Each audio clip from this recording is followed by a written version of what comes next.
আসসালামু আলাইকুম ওয়া রাহমাতুল্লাহি ওয়া বারাকাতুহু।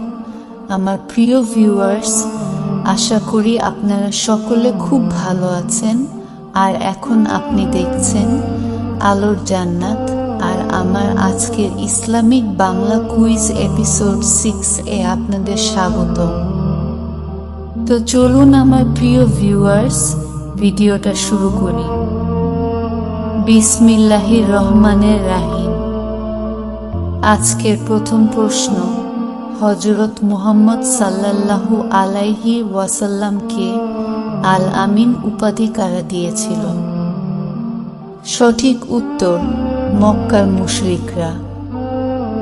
2 নাম্বার প্রশ্ন, নবী রাসূলের নামে শপথ করা কি? সঠিক উত্তর, ছোট শিরক।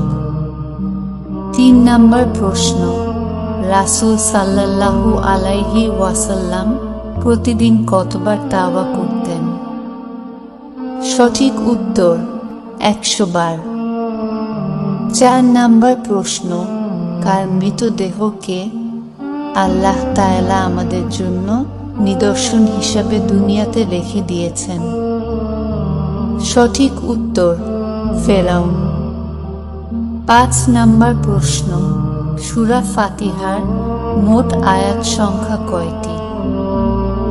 সঠিক উত্তর, 7টি।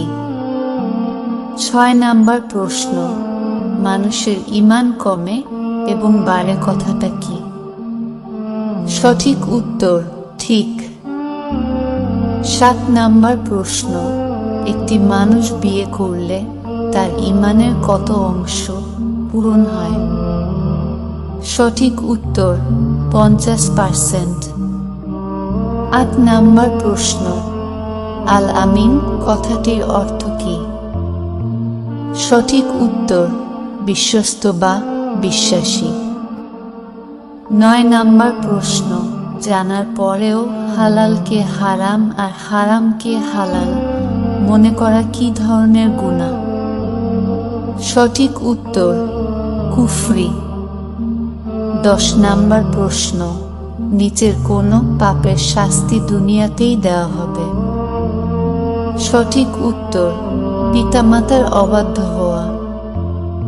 11 নাম্বার প্রশ্ন, হযরত মুহাম্মদ সাল্লাল্লাহু আলাইহি ওয়াসাল্লাম এর সম্পূর্ণ নাম কি? সঠিক উত্তর, মুহাম্মদ ইবনে আব্দুল্লাহ। 12 নাম্বার প্রশ্ন, ইনশাআল্লাহ কথার অর্থ কি? সঠিক উত্তর, যদি আল্লাহ চান। 13 নাম্বার প্রশ্ন, কোন 2টি অঙ্গের কারণে সবচেয়ে বেশি পরিমাণ মানুষ জাহান্নামে যাবে? সঠিক উত্তর, জিহ্বা ও যৌনাঙ্গ।